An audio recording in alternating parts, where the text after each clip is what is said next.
I'm fascinated with words. I always have been, ever since I was young.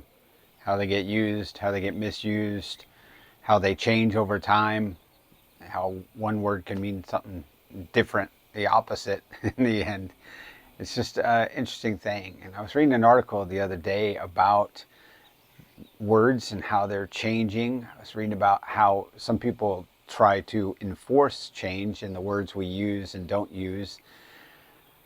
And in this article, they give the example, several examples, but one of them was this example of the word victim and how society didn't like victim anymore. So we might say he was a victim of the earthquake. They didn't like that because it made it sound like the person was not in control enough, I guess. So they changed it and made it survivor. He was a survivor of the earthquake. And that sounds pretty good, right? That sounds more optimistic, more positive. But apparently not, because some people now don't like survivor, and now they want it to be changed to impacted by. So the statement would be, even though it's really clunky, the statement would be, he was impacted by the earthquake. Sometimes it's hard to keep up, to figure out what the right thing to say is, and the word police can really be exhausting. Truth is, though, sometimes the word police are right,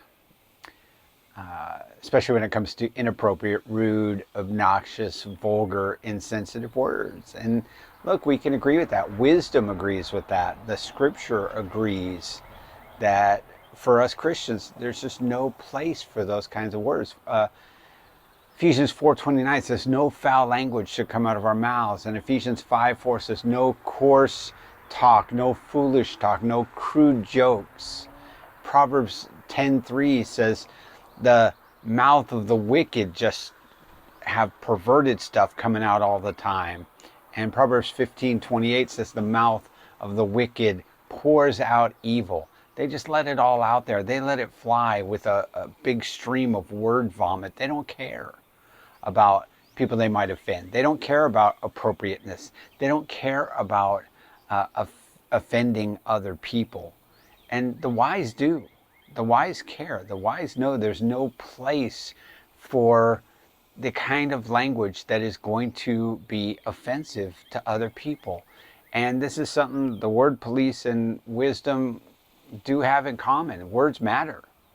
The way we use them matters. And we ought to be sensitive and careful about that. Now, that's not to say that we give in and just constantly are trading out one set of words for another, because, look, some people are always going to be offended.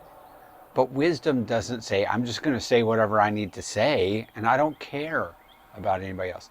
Wisdom takes the time to say, no, as a Christian, I don't want to be offensive. I don't want to be obnoxious, insensitive, rude, and crude. That's not the mouth of the wise. It's not the way Christians should speak.